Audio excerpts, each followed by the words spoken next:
ایک بحث ہے، کیا موت اختیاری ہو سکتی ہے؟ خودکشی کی بات نہیں کر رہے کہ جب چاہے انسان مر جائے۔ شیخ محمد حکیم حیت جی تہران کے بڑے برجستہ علماء میں سے گزرے، مجتہدین، مدرسہ منیریہ میں درس بھی دیتے تھے۔ یہ اس بات کے سختی سے ظاہر کے عالم تھے، اس سلسلے میں دو نظریات رہیں۔ کچھ علماء کہتے ہیں کہ ہاں موت اختیاری چیز بھی ہو سکتی۔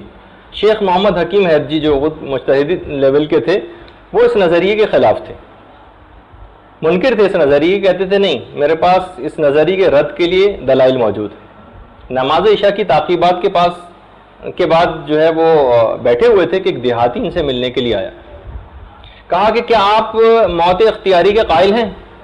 کہنے لگے ہرگز نہیں۔ کہا کہ کیوں؟ کہا کہ اصل میں میرا مطالعہ ہے، میرے پاس دلائل ہیں، بلا وجہ تو نہیں میں نے ایسا نظریہ قائم کر لیا ہے۔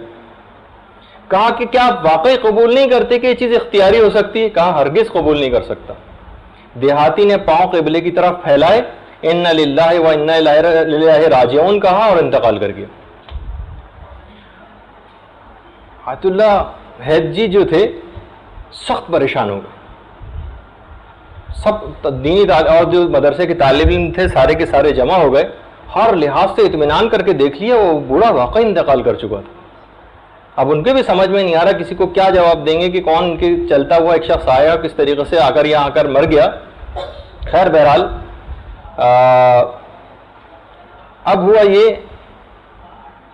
کہ تابوت وغیرہ تیار ہوا، غسل و کفن وغیرہ دے دیا گیا۔ جب دفن کے لیے لے کے چلے تو اچانک سے وہ بوڑھا کلمہ پڑھتے ہوئے اٹھ بیٹھا اور کہا کہ اب اس بات کے قائل ہو گئے کہ موت اختیاری ہو سکتی۔ آقا حکیم حیت جی نے کہا یقیناً میں اب اس بات کا قائل ہو گیا ہوں۔ بوڑھے نے کہا کہ فقط قائل ہونا ہی کافی نہیں اور نہ درس پڑھنا کافی ہے، بلکہ آدھی رات کو عبادت خدا بھی کرنی ضروری، یعنی یہ مقام اور مرتبہ ان تمام چیزوں سے حاصل ہو سکتا۔ اس کے بعد سے حکیم حیت جی نے باقاعدہ آدھی رات کے بعد، یعنی ہم بعض اوقات دیکھیے یہ ان لوگوں کے لیے بھی بڑی تنبیہ والی بات ہے کہ جو عام طور پر علوم کی طرف متوجہ ہو جاتے ہیں وہ پھر جسمانی عبادتوں سے غفلت کرنے لگتے ہیں اور کہتے ہیں کہ بھائی ہم تو علم حاصل کر رہے ہیں، اس کے اندر اپنے آپ کو لگایا ہوا ہے، تو ہمیں اتنی ضرورت نہیں ہے کہ یہ ظاہری عبادات کرنے کی، نمازیں پڑھنے کی، دعائیں پڑھنے کی، تلاوت قرآن کی، جو کہ ایک بالکل غلط خیال ہے۔ اس کے بعد آقا حکیم حیت جی نے ایک وصیت نامہ بھی لکھا تھا اور اپنے لوگوں سے مخاطب کر کے کہا تھا کہ میں تم سے اس بات کا تقاضا کرتا ہوں کہ دیکھو میرے مرنے کے بعد بالکل آہو فریاد نہ کرنا، بلکہ خوش ہونا کہ میں اس دنیاوی قید خانے سے نجات پا گیا اور اپنی منزل کی طرف میں چلا گیا۔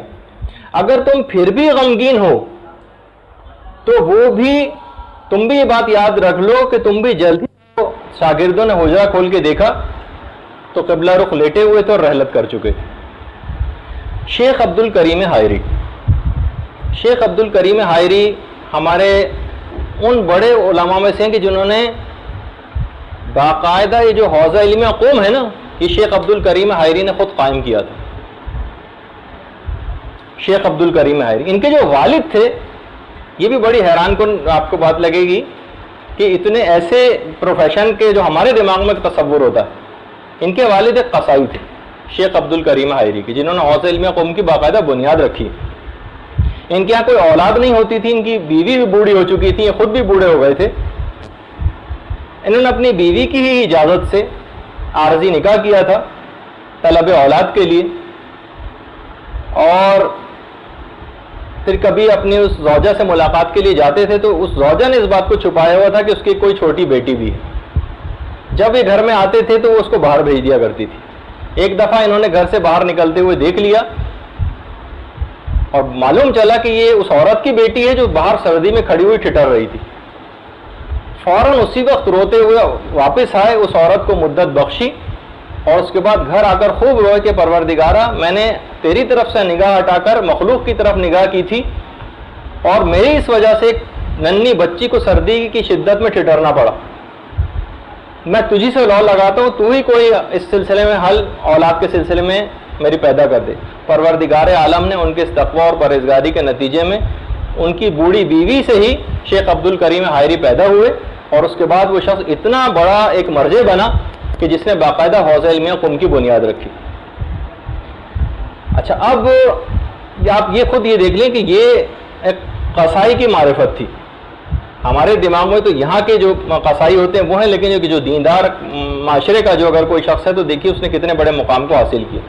خالی عام لوگوں کی معرفت کی بات نہیں ہو رہی، جانوروں تک کی معرفت ایسی ہے کہ جیسے ہم نے پانی کی معرفت پچھلی دفعہ بیان کی تھی، اسی طریقے سے جانوروں کی بھی معرفت، کہ جس طریقے سے امام حسین کے ذوالجناح کی جو بات بیان کی جاتی ہے کہ اس کی کیا معرفت تھی، اسی طریقے سے سید سجاد کے ناقے کے متعلق بھی یہ ملتا ہے کہ اتنا امام کی معرفت رکھتا تھا کہ امام کی شہادت کے بعد نہ اس نے قطن کچھ کھایا تھا نہ کچھ پیا تھا، بلکہ قبر امام پر آیا تھا چوتھے امام کی، اور سر کو زمین پر مار مار کے اس نے اپنی جان دے دی تھی. جس طریقے سے ذوالجناح نے اپنے پاؤں کے ذریعے کتنے سارے یزیدیوں کو واصل جہنم کیا تھا. اچھا اب دیکھیے انسان اپنی بس معرفت بڑھائے، اپنی یقین کو بڑھائے، اور اس کے بعد پھر اس کے لیے موت وغیرہ کوئی چیز حقیقت نہیں رکھے. ائمہ کے تمام اصحاب اپنی موت کے تمام تر تفصیلات سے آگاہ تھے، لیکن اس کے باوجود بھی باقاعدہ اسی درخت کو پانی دیا کرتے تھے جس پر ان کو سولی دی جانی تھی. دیکھیے جو 4 اصحاب ہیں نا امام کے، ان کو بلکہ پیغمبر اسلام کے، ان چاروں کو ارکان اربعہ کہا جاتا ہے. 4 یعنی ایمان کے 4 رکن ہیں، ان میں ایک رکن سلمان ہے، ایک مقداد ہیں، ایک ابو ذر ہیں اور ایک عمار یاسر. یہ 4 افراد، ان کو ارکان اربعہ کہا جاتا ہے.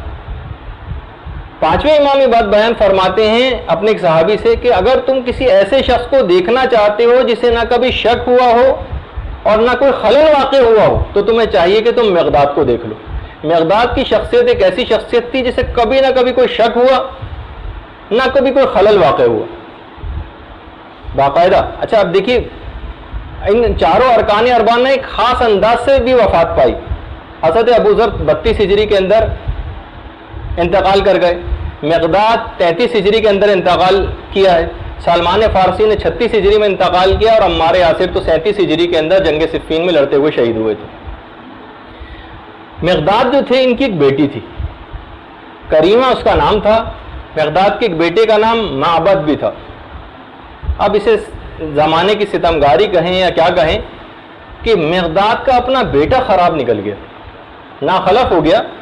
جنگ جمل میں مقداد کا اپنا بیٹا حضرت عائشہ کی طرف سے لڑتا ہوا مارا گیا تھا.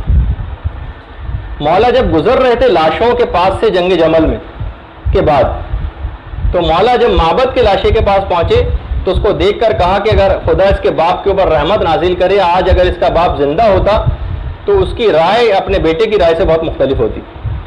عمار یاسر مولا کے ساتھ ساتھ کہا کہ امیر المومنین میں نے اس کو قتل کیا ہے، اور خدا کی قسم جو بھی حق سے دوری اختیار کرے گا مجھے اسے قتل کرنے میں ذرہ برابر تعامل نہ ہوگا. یعنی میں یہ سوچ کے نہیں رکوں گا کہ مقداد کا بیٹا ہے. تو مولا نے بڑی تعریف کی اور ان کے لیے جزائے خیر کی بات کی. منتہی الاعمال میں باقاعدہ اس واقعے کو جو ہے وہ لکھا گیا. اسی طریقے سے کیونکہ ان صحابیوں کی بات بیان ہو رہی، چھٹے امام پیغمبر اسلام کے لحاظ سے ایک اور بات بیان کرتے ہیں کہ لوگوں کے درمیان حذیفہ حلال و حرام کے مسائل کے اندر سب سے بینا تر تھے. یہ پیغمبر اسلام فرماتے تھے کہ حلال و حرام کے مسائل میں سب سے بینا تر ہیں حذیفہ، اور عمار کا شمار سابقین اسلام میں ہوتا ہے، اور مقداد ان افراد میں سے ہیں پیغمبر فرماتے ہیں جو اپنے ہر کام کو بہت کوشش اور لگن سے انجام دیتے ہیں. اور عبداللہ ابن عباس کے متعلق یہ بات کہی کہ ہر چیز کا ایک ہیرو ہے، اور قرآن کے ہیرو عبداللہ ابن عباس، فارسی میں اس کو قہرمان یا ہیرو جو بھی کہا، پہلوان وغیرہ کہا جاتا ہے. اور چھٹے امام یہ بات بھی بیان کرتے تھے کہ مقداد امام زمانہ کے ظہور کے بعد ان کی فوج کے کمانڈرز میں سے ہوں گے. تو بہرحال دیکھیے ان لوگوں نے اس مقام کو حاصل کیا، اپنی موت کی تفصیلات سے واقف ہوتے ہوئے اس سے فرار اختیار نہیں کی اور بڑے بڑے مقامات کو حاصل کیا. رحمتک یا ارحم الراحمین وصلی اللہ علی محمد وآلہ الطاہرین.